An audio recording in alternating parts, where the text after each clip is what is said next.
rare and balanced view on politics in today's world. Based on facts, born of rationality, common sense, and logic, providing context on today's events, this is American Perspective with Rick Thomas. Hello, everyone, and welcome to American Perspective with your host, me. All right. So, for those of you over in the Rumble chat, okay, you guys might see some new faces. The McGroin Nation was I've heard of the McGroins because of Dan Bongino's show. The McGroins, I think, kind of started there. Maybe I could be wrong, but anyway, so the McGroin crew is probably going to show up here. At least some of them. I already see Caps McGroin, who apparently has a problem with the caps lock button, or the caps lock button is stuck.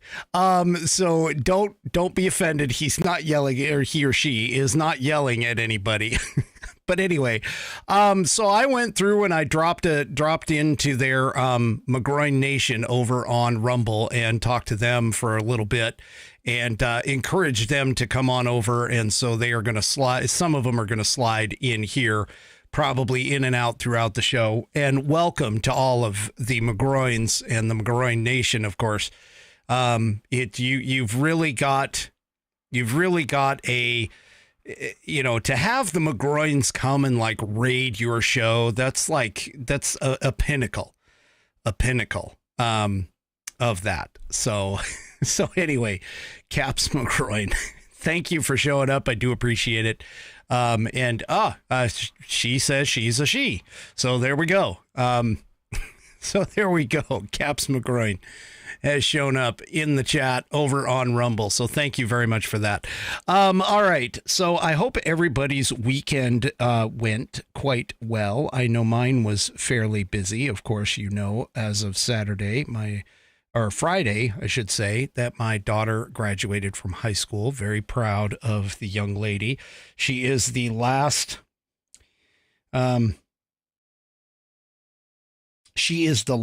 one who in this group, in the whiskey group that is graduated from high school. So thank you. Thank her. Thank you for all of the well wishes and stuff for that. All right. I'm a little perturbed tonight only because of the fact that we've got a geriatric moron in the White House, oatmeal brains, and the left is trying to compare him over the weekend, attempting to compare him to one of the greatest presidents, at least in my viewpoint in my lifetime, Ronald Reagan. I've got a little bit about that tonight, as well as a couple of other things that have shown up over the time period. But before we get into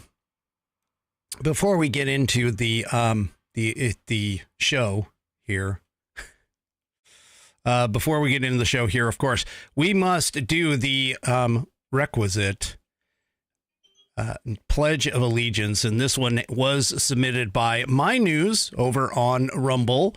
So please, if you are of mind, please stand. Remove your hats, put your hand over your heart, and join with My News in reciting the Pledge of Allegiance. I pledge allegiance to the flag of the United States of America and to the republic of which it stands, one nation, under God, indivisible, with liberty and justice for all. And I thank you, Mai, for submitting that rendition of the Pledge of Allegiance to the show. If you want to do so, you can record yourself saying the Pledge of Allegiance and then email me the file at fans at americanperspective.online. That's fans at americanperspective.online. And I can pretty much handle just about any kind of files. So anything that it shows up in, whatever format it shows up in, I'll let you know if it doesn't work. But I can pretty much modify, record, re-record, or whatever for that. So, all right.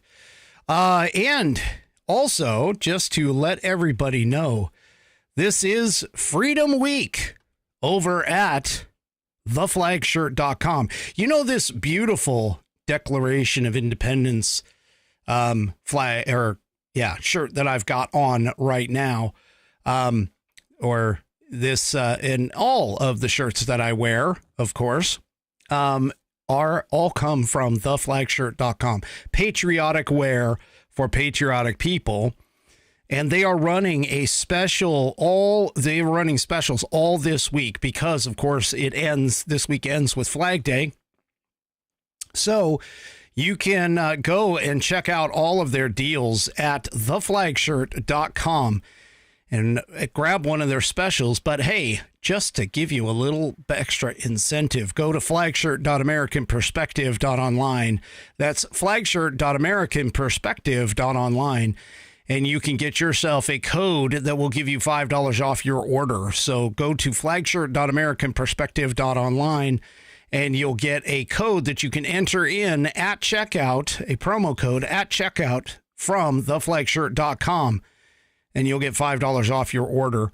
They also give free shipping for $75 and above. So if you order enough shirts, like I have, you can get free shipping just by picking up $75. They also have outfits for patriotic days, such as the Independence Day celebration coming up on the 4th of July. Go to theflagshirt.com and get yourself patriotized. All right. So let's start off with the geriatric in the White House. Biden spent some time at Asni Marne, probably butchering that because it's French and I can't speak French and I probably can't even pronounce French things other than, certain stuff like escargot, which is pretty easy to pronounce. But anyway, Biden spent some time at the cemetery that Trump was supposed to go to when he was president, and the very famous lie that's been tossed about, and yes, it is a lie that he said that those people who died there were suckers and losers. It's a bunch of crap, bunch of bull. But he went there, and the interesting thing about the whole deal is that he was essentially kind of alluding to the fact that Trump didn't make it there. And, he also has said in many speeches where he calls them suckers and losers. So he's been perpetuating the entire lie. Well, here, just let me show you. So there he is in the cemetery. He's supposed to be there. He was supposed to lay a wreath there, so on and so forth. And he's obviously showing his desperation because, let's face it, his polls are not doing all that great. He's not doing all that great. But the Biden campaign, of course, continues to push this long debunked hoax about it. And he puts in, like this, the Biden Harris HQ account on X, which is a propaganda outlet for them. I can't remember. I did find out at one point who actually owned it. But anyway, they keep talking about the fact that Trump refused to visit the cemetery in 2018. And they keep talking about the fact that Trump said that there were suckers and losers, which again is a debunked lie. Now, how do we know it's a debunked lie? Well, pretty much, first of all, there's been plenty of people who were there who all said they never heard Trump say suckers and losers in reference to any of the soldiers, especially having a general, a Marine Corps general sitting right next to him at the time. Anyway, it's just, it's so horrible. I can't even imagine. But here, let's just point this out. So this is also in PJ Media. And by the way, for anybody who's brand new to the show, I put in the links. All of the links to the articles that I referenced during the show are in the video description. Rumble, Facebook, YouTube, and even Twitter, they all have them there. And so thanks to Technofog. Now, keep in mind, the Atlantic was the first paper to put this out. And the Atlantic, obviously is not what anyone would consider a reputable newspaper. It's a propaganda outlet, just like all of the mainstream media, outlets are today. But the Atlantic story had some information in terms of the fact that the helicopter was grounded due to weather.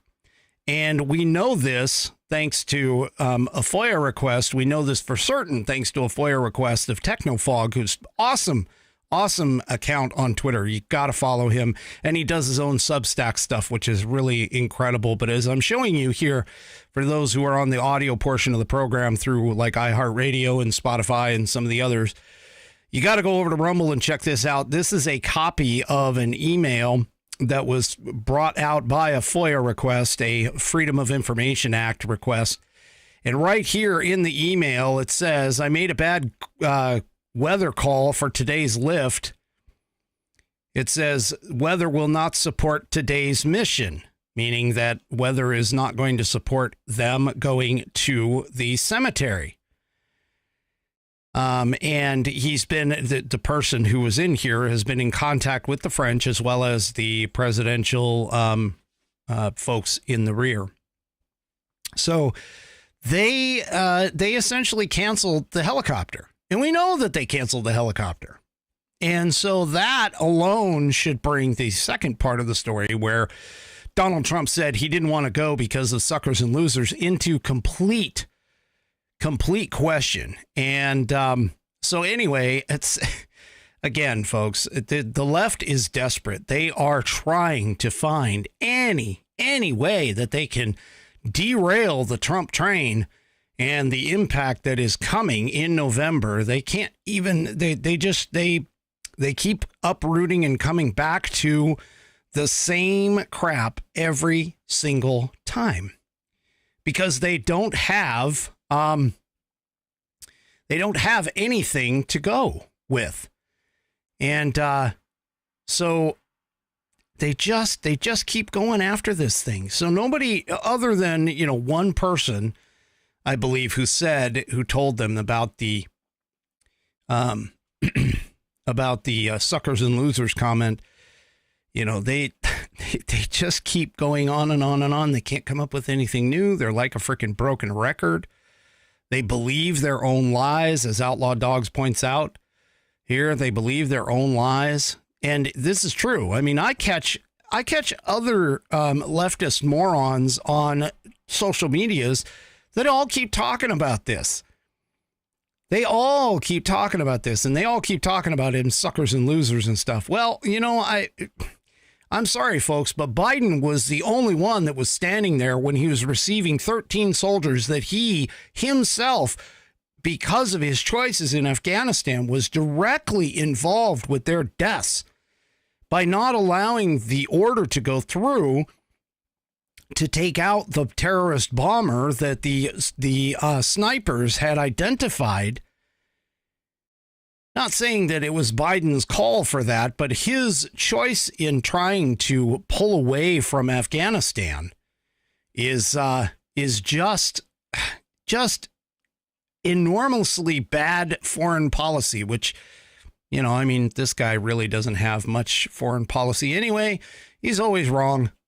But anyway, it's, for them to sit there and to even try and compare him. And by the way, too, for anybody that may have listened to the speech, for a couple of speeches, for anybody that listened to the speeches, a couple speeches that he gave, he commonly referred to, without naming names, but referred to his opponent.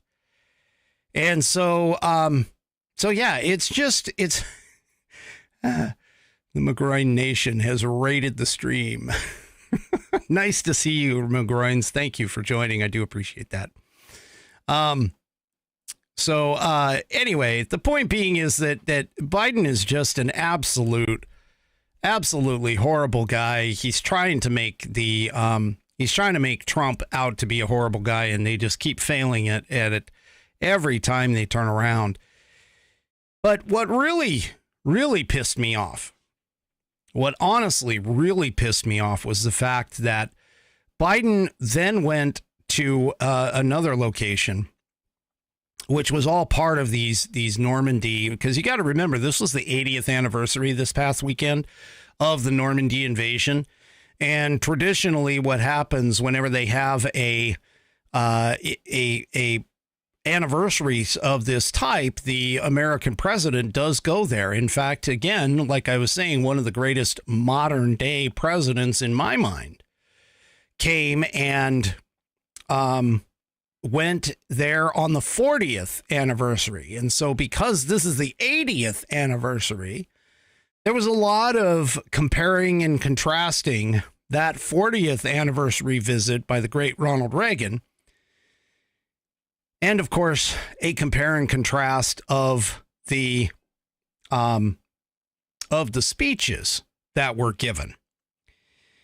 So here in the New York Post, you can see a picture. For those that are just on the audio portion of the program, you can see a picture of Ronald Reagan at the podium. And I've got a little snippet of his speech. But for those that don't remember, Ronald Reagan was called the Great Communicator. The man had an eloquent way of speaking to the American people. In fact, one of the things that he did was he would actually do radio broadcasts and even television broadcasts to sit and talk about things that were important to the nation. The man was a very eloquent speaker, and he oftentimes would interject humor into his speeches. He would tell stories in his speeches.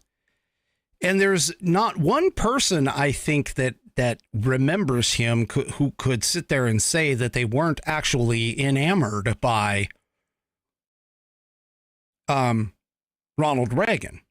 He's also known as the Gipper, by the way. But Biden went to the same spot and gave a D-Day speech.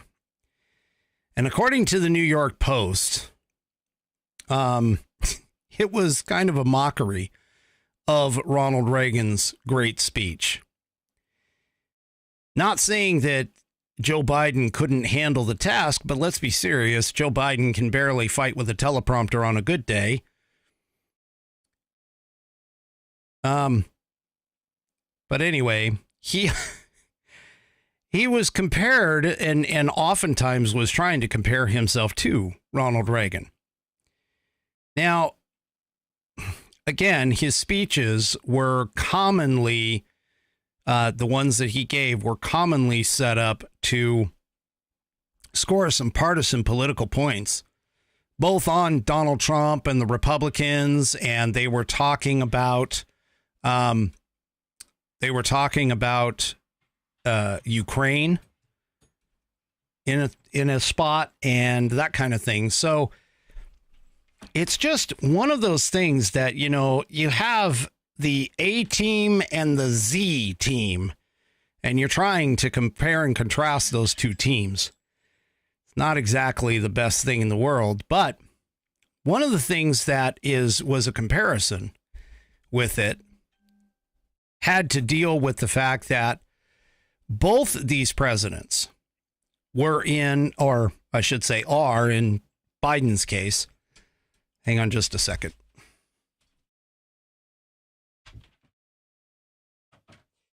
Sorry, Cat got to get it. Cat had to get in the studio. She doesn't like it when the door is shut. But anyway, as I was saying, so one of the comparisons that was happening with the Biden versus Reagan thing, not only just the 40-year, 80-year anniversaries, but also had to deal with the fact that both presidents were in Reagan's case, was in a re-election year. If you recall, in 1984, Reagan was in a re-election campaign against Walter Mondale. And Reagan was actually being attacked for his age because at the time he was essentially the oldest president at the time. Now, it can't be said that way anymore because we've got, oatmeal brains Biden in the White House. But at the time, he was considered to be the oldest president that had ever served. And so there's a lot of comparison there in terms of their ages. And then there is also the fact that Ronald Reagan had problems with the economy coming out of the Carter years. Ronald Reagan had to deal with the Cold War with the Russians. That was a big issue. And their attempts to try and compare and contrast Biden, who has very similar things on his plate that he is trying to deal with, is just utterly amazing and stupid all at the same time. Because unlike Joe Biden, Ronald Reagan handled all of his issues with class, with flair, and with a clear communication of what needed to be done. So the Post here talks about Joe Biden's trip to France proving two big things. First was that he's no Ronald Reagan. And second, he forgot to pack his patriotism. Now, Joe Biden actually was in the Senate when Ronald Reagan was president. In fact, he bitterly opposed, according to the article here, he bitterly opposed almost everything Reagan did and stood for. But the White House aides apparently used Ronald Reagan's speech as a guide for Biden's speech, which is really amazing. The fact that Joe Biden, boy, if he even had known, like, because his brain's gone. I mean, let's be serious. His brain's gone. But he basically, they basically plagiarized, if I can use that term, they plagiarized some of Reagan's speech, probably because they figured nobody would come and listen to it or whatever. But he basically plagiarized most of, or a portion especially, of Reagan's speech in regards to the description of the Army Rangers who climbed the cliffs of the Omaha and Utah beaches. And it's so much that apparently Biden is being accused on social media of plagiarism, which we already know Biden does plagiarize. He has plagiarized. He's been caught plagiarizing.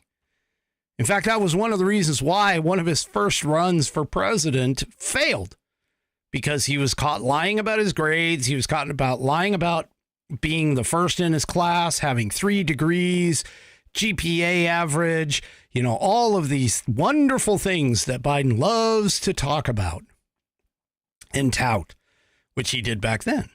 And back then it was even worse, though, because we actually had a news media that wouldn't run around covering up for the man. They actually called it out. Now, let me just play for you a small portion of Ronald Reagan's speech. Take a listen to this. Now, for those of you who are on the audio portion of the program, this first part you must understand that there is a slew of people. I can't even count. There's probably about 30, maybe 40 of the Army Rangers. They were still alive, who actually had scaled the cliffs. And keep in mind, this is back on in 1984 when this occurred. But let's take a short, brief listen to the part where Reagan is describing the Army Rangers. And so again, for those on the audio portion of the program, there is a slew of people who are standing here. They will all salute President Reagan. He will salute them back, and then he will go and start speaking. So the first part of it is going to be kind of muted here. You can kind of hear the background, but there's a couple people milling around, and here comes Reagan to the podium. There's the salute. They all saluted him. He salutes back, and here comes the GETTR.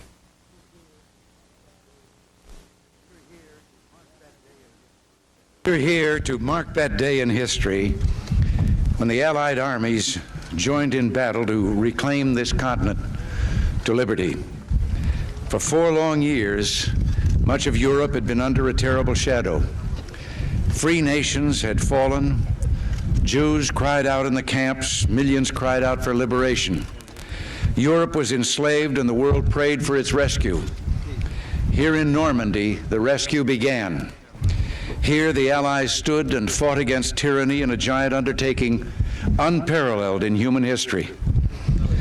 We stand on a lonely, windswept point on the northern shore of France.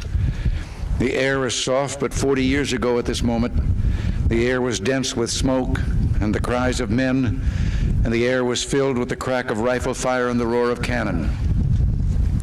At dawn on the morning of the 6th of June, 1944, 225 Rangers jumped off the British landing craft and ran to the bottom of these cliffs. Their mission was one of the most difficult and daring of the invasion: to climb these sheer and desolate cliffs and take out the enemy guns. The Allies had been told that some of the mightiest of these guns were here, and they would be trained on the beaches to stop the Allied advance. The Rangers looked up and saw the enemy soldiers at the edge of the cliffs shooting down at them with machine guns and throwing grenades, and the American Rangers began to climb. They shot rope ladders over the face of these cliffs and began to pull themselves up. When one Ranger fell, another would take his place. When one rope was cut, a Ranger would grab another and begin his climb again. They climbed, shot back, and held their footing.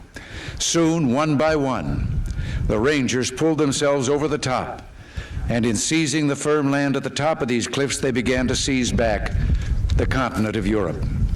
225 came here. After 2 days of fighting, only 90 could still bear arms. And behind me is a memorial that symbolizes the Ranger daggers that were thrust into the top of these cliffs.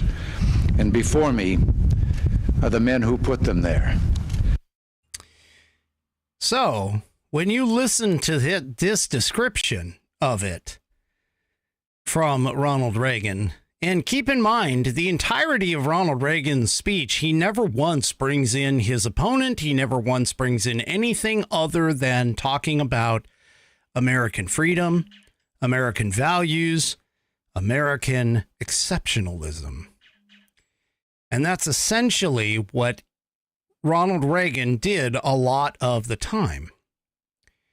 Now, the thing about it is that Biden himself,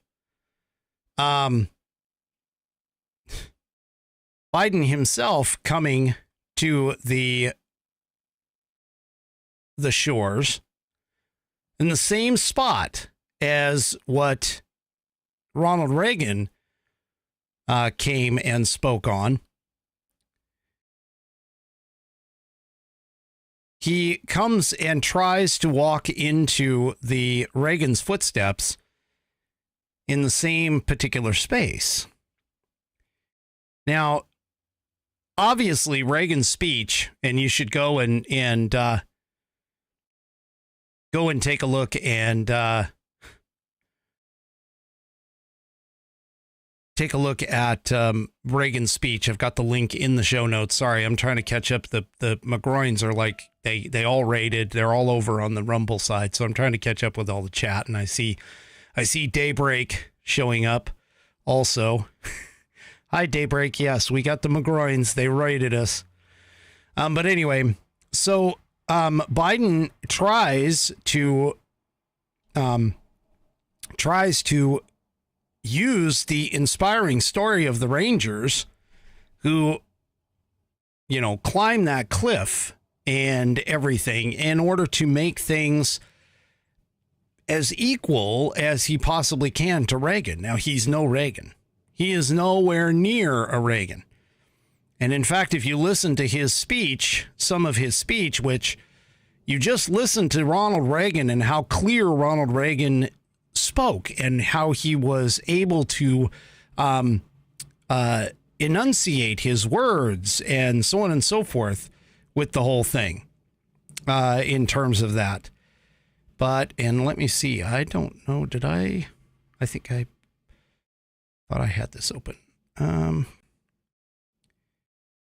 Where is it? Shoot, I must have closed it. I had a small clip of Biden's, but then again, nobody wants to listen to him anyway. But the point is that Biden did not talk about American exceptionalism. Biden did not talk about the Americans and patriotism and what they did. Ronald Reagan outlined his vision of American policy toward the Soviets with the Cold War as an example. We win, they lose. Reagan never cited it during his speech, even indirectly, his opponent or any kind of domestic issues. Biden referred to his opponent, Trump, in multiple references, although he never actually said Trump's name. And yes, Sergeant No, one of the McGroin crew, says Biden plagiarized Reagan. That's exactly right. Reagan had things in front of him that Biden wouldn't have any idea how to cover. Biden is barely hanging on with the whole Israel conflict and the Gaza Strip, along with the Russia-Ukraine war. And he even apologized to Zelensky at one point in Paris. He had a meeting with him, and he groveled to Zelensky over the sending of military aid. He told Zelensky, apparently in that meeting, I apologize for the weeks of not knowing what was going to pass in terms of funding because we had trouble getting the bill that we had to pass that had the money in it. Some of our very conservative members were holding it up. He's sitting there and he's literally groveling to a guy who is begging us for money.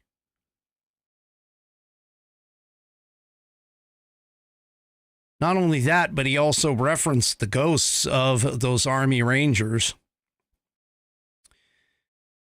And he kind of points out during it, he said that the Army Rangers he's referring to, they're not asking us to scale these cliffs. They're asking us to stay true to what America stands for. Well, Biden doesn't stand for America. He never has. He stands for his 10%. He stands for power. He makes constant claims that democracy is going to end if Trump wins. And yet he's the one that is taking the time to stomp all over our rights by enacting regulations through executive order that can only be enacted through an act of the legislature, i.e. Congress. When COVID first hit and he first came into office, he engaged non-governmental organizations in order to suppress COVID information on social media outlets in order to prevent the people from getting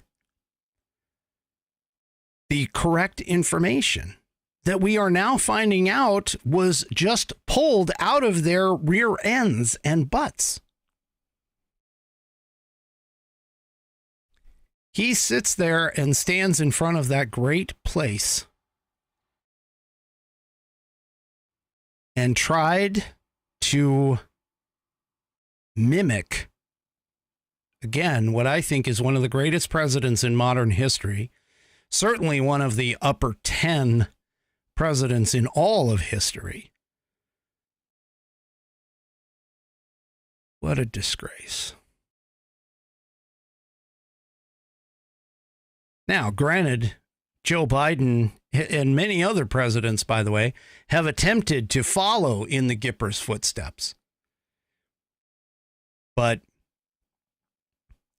nobody has been able to compete at this point with President Ronald Reagan in terms of speeches.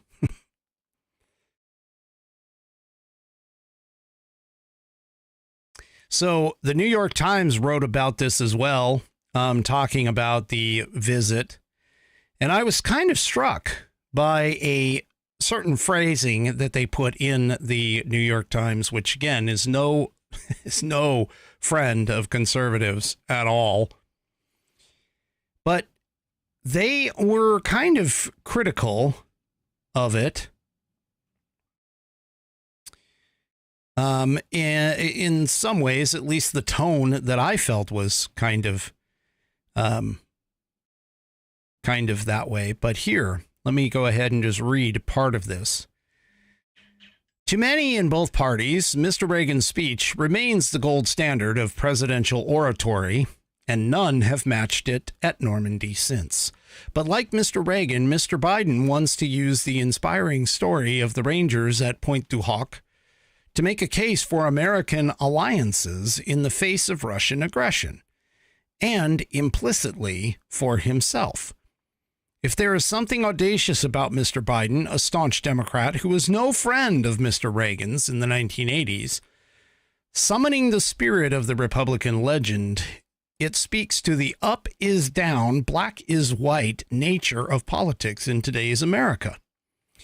When it comes to international relations, the 46th president essentially is arguing that he has more in common with the 40th president than the current head of the Republican Party does.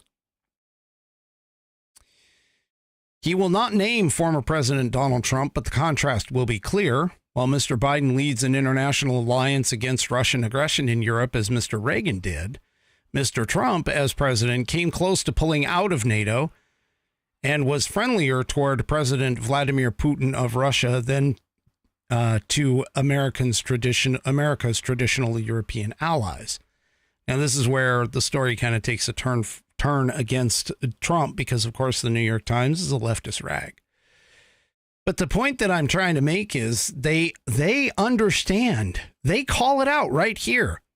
In this quote, it speaks to the up is down, black is white nature of politics in today's America. They are calling out the fact. They are calling out the fact that our politics today, even in their minds, is flipped upside down. That's what they're calling out. And they're using this speech and comparing it to Reagan because there are some comparisons in terms of the situations that both presidents were in or are in. But they're using this speech as an implication. They're attempting to try and make Biden look good. But they failed. Just like Biden failed at his speech.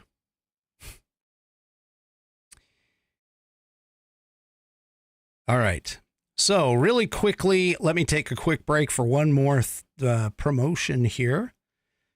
And let me just tell you about this wonderful product right here I have in my hands. This is the Saddleback leather-bound U.S. Constitution that is available at constitution.americanperspective.online. Check this thing out. This has got 1/8 of an inch of Saddleback leather binding around pages that are tear and water resistant, as well as stitching, not glue, but stitching as a binding going all the way through the leather and the pages, binding it all together. It has a 100-year warranty against all defects in materials and workmanship. You have a problem with this thing, it starts to fall apart, send it back to them. They will either fix it, or replace it for free.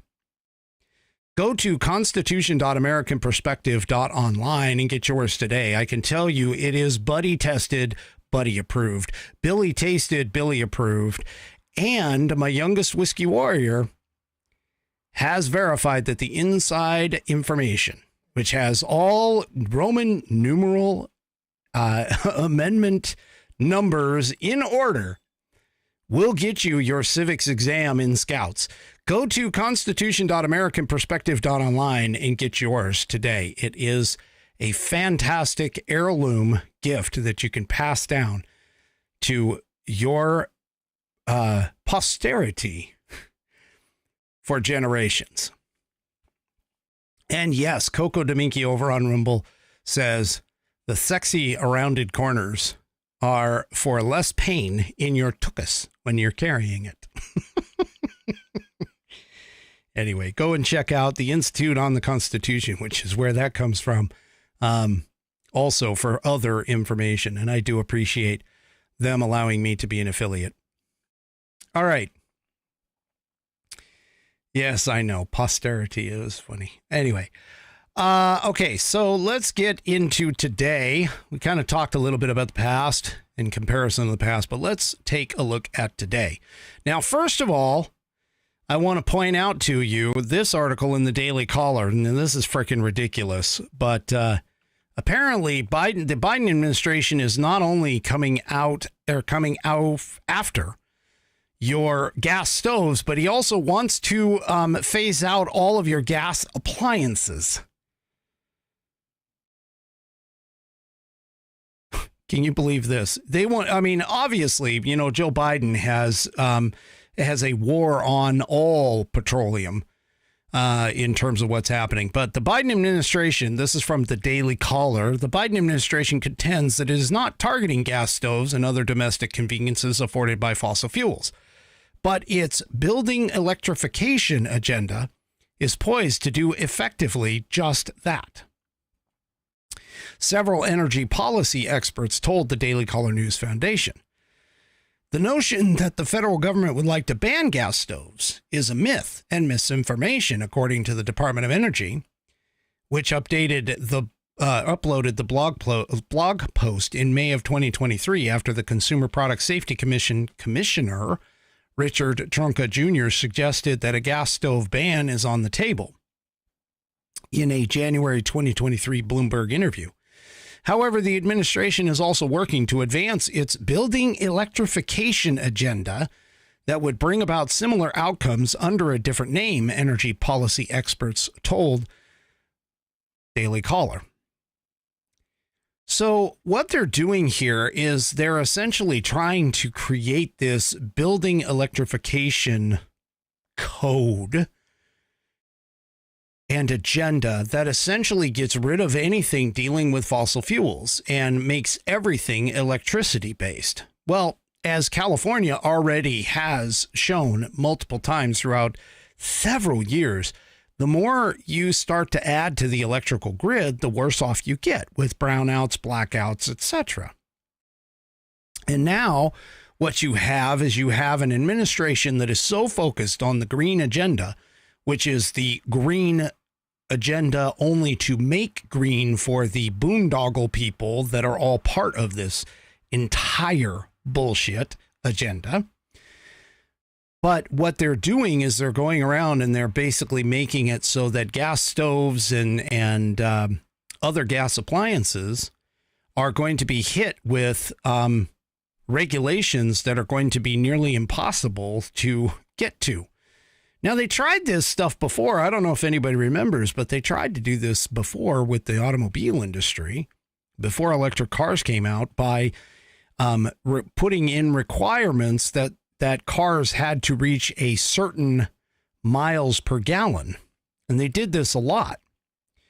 But here's one thing that might help us in terms of the American people, that might help us avoid some of this, which is that the Supreme Court is hearing a case right now, which is essentially called the Chevron Doctrine, which the Chevron Doctrine, for those of you that may not know, is essentially where courts will defer to the federal regulatory experts when it comes to cases that are being put in front of them. There is a general rule of thumb sort of in place right now where the experts from the federal agencies who come in and testify have just a little more weight than other experts that might be placed in front of the court. And so what ends up happening here is that this particular case, which happens to be over the fishing industry, but this particular case, which was heard recently and will be one of the many opinions that we're waiting on from the Supreme Court, could potentially change the future of how this decades-old precedent known as the Chevron deference. I'm sorry, I said doctrine, but it's Chevron deference, that would change and reshape the balance of power between the federal agencies and, of course, the judiciary. Now, this could upset and disrupt Joe Biden's progressive regulatory agenda, which is what he has been attempting to do through his executive orders all the time. So, again, just to make sure it's clear, this is in the WashingtonExaminer.com, and from the piece, the nearly 40-year-old precedent known as the Chevron Doctrine tells courts to defer to federal agencies' reasonable interpretations of ambiguous statutes, which many business and industry groups say has led to stifling regulations. Conversely, the federal government contends the precedent respects courts' authority to interpret law, while also respecting Congress's ability to delegate power to agencies in the executive branch, according to the Justice Department legal briefs. Now, there's a problem with this. Congress is not supposed to delegate power to the agencies in the executive branch. In fact, that's not what the Constitution basically says. The executive branch enacts the laws that Congress writes, and this is part of the problem. So major industry groups are encouraging the Supreme Court to toss out or diminish Chevron, including the oil giants such as Chevron and ExxonMobil, agricultural giants such as North America Meat Institute. They've also urged the Supreme Court to move away from the broad agency deference, as have trade groups representing e-cigarette companies. So the big piece out of all of this is just the fact that if a law is written really poorly, okay, the deference goes to the regulatory body that the law is using that law, or that has a responsibility for enforcing that law. And so that's been essentially it's been essentially a problem for the last 40 years, is that when laws come out that are ambiguous, the courts, rather than being the ones to interpret the laws, they have been deferring to the regulatory agencies. Now, that has set up a bureaucracy and a set of bureaucratic power here in America that never should have existed.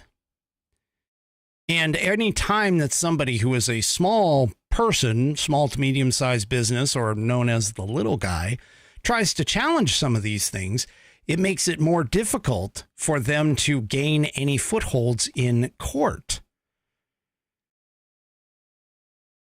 Because of the fact that the deference goes to the regulatory agency in interpreting the law. Well, this, along with the immunity case, as well as the January 6th case where the obstruction of a official proceeding was is being hashed out. These are like 3 cases that could potentially torpedo the Biden regime in all of this. So our month of June, when these things start to come out,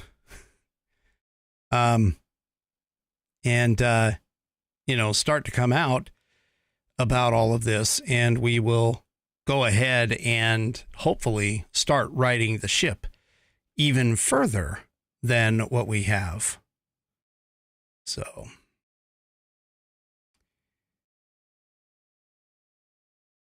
anyway, I see something going on here in the chat. Daybreak, don't worry, I still have your email, so I'll just send it to you. I think I know what's going on here, so I'll take care of it. Okay. So in the final closing minutes here that we have going on, and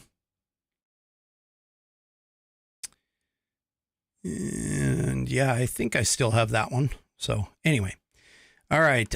So in the final closing minutes that we have here, I just want to take a brief second to give a slow clap, honestly, slow clap, there we go. Just get a slow clap to Gavin Newsom and his whole $20 minimum wage laws in California. Now, I've told you on this program multiple times that people, especially the liberal left morons, do not understand economic 101s. Economics 101, they don't understand it. And so because of this, they keep trying to push that minimum wage jobs are supposed to be living wage jobs. And anyway, he put in this $20 minimum wage law, which, by the way, there was an exemption for companies that made bread when it was implemented. And so there was some confusion as to what that actually meant. And there was also some suggestion that Gavin Newsom put that exemption in because of the fact that he's buddies with Panera Bread, with the Panera Bread owner or CEO or something like that. But anyway, so his whole minimum wage laws, this in the post-millennial, his $20 minimum wage laws has led to mass layoffs in California. So apparently nearly 10,000 people have lost their jobs since the law took effect on April 1st. Boy, if we didn't really see this coming. I mean, seriously? Oh, this is how it works with these people, with these leftists. They never think of the next stage. They only look at what happens right here. They never think of what is beyond, what happens after. And it just Tom Manzo, so this is in the piece. Tom Manzo, president and founder of the California Business and Industrial Alliance, told Fox News that state lawmakers were living in a fantasy land when they thought minimum wage increases would help workers and businesses. He revealed that since Governor Newsom signed AB 1287 into law, which took effect April 1st, nearly 10,000 people in the restaurant industry have lost their jobs. California businesses have been under total attack and total assault for years, said Manzo. It's just another law that puts businesses in further jeopardy. Okay, so here's the thing, and keep in mind why they call Burger King and McDonald's restaurants. And even In-N-Out Burger, which is a good burger place, by the way, they have to raise prices because here's the thing, okay? You have what is called the cost of goods and services. The cost of goods and services is a culmination of everything that goes into the making of one of the products, okay, or a multiplier thereof. So here's the thing, okay? Those cost of goods and services include things such as how much you pay your employees. Now, it's not only just a raw employee salary. You also have the costs of all of the healthcare benefits and additional benefits that are put into place, which is part of the reason why a lot of places nowadays, and this is why the jobs report is looking so bad for those who have full-time jobs, because it's part-time jobs that are being added to the payroll. Full-time jobs are actually dropping off. And the reason why that's happening is because, again, it costs too much money for a business to have people in a full-time job position, paying them all of their additional benefits and everything else, with the costs of all these other things going up, especially things like inflation, which affects everything. Now, that being said, when the cost of goods and services goes up, the price must go up as well. Now, if a business owner wants to keep a certain profit margin, and believe me, they're not making a lot, unlike what the Biden administration keeps talking about, how it's like price gouging. There was actually an analysis done. It was published in Reuters.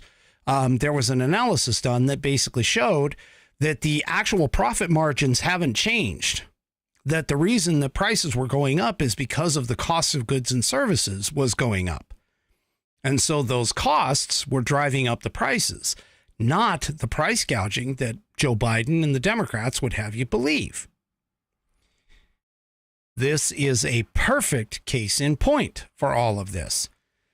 Now, what happens in some cases with some of this stuff is the fact that you would have businesses that might turn to alternative ways of ensuring product delivery, such as automation. So when you walk into, say, a McDonald's and you're faced with those kiosks where you go and you punch in your order yourself and you pay for it at the kiosk in a complete automated fashion, that's another byproduct of the idea that we need to bring these up, bring this pay wage up to what is considered a quote unquote living wage. Minimum wage jobs were not designed to be living wage jobs. They were designed so that persons who did not have the experience or any skill set could go get into the job market at a starting position and earn and learn the skills to be able to get a better job down the road. And this is part of the reason why minimum wage jobs exist. They're also typically part-time jobs. They're typically designed for students and people who are doing other things.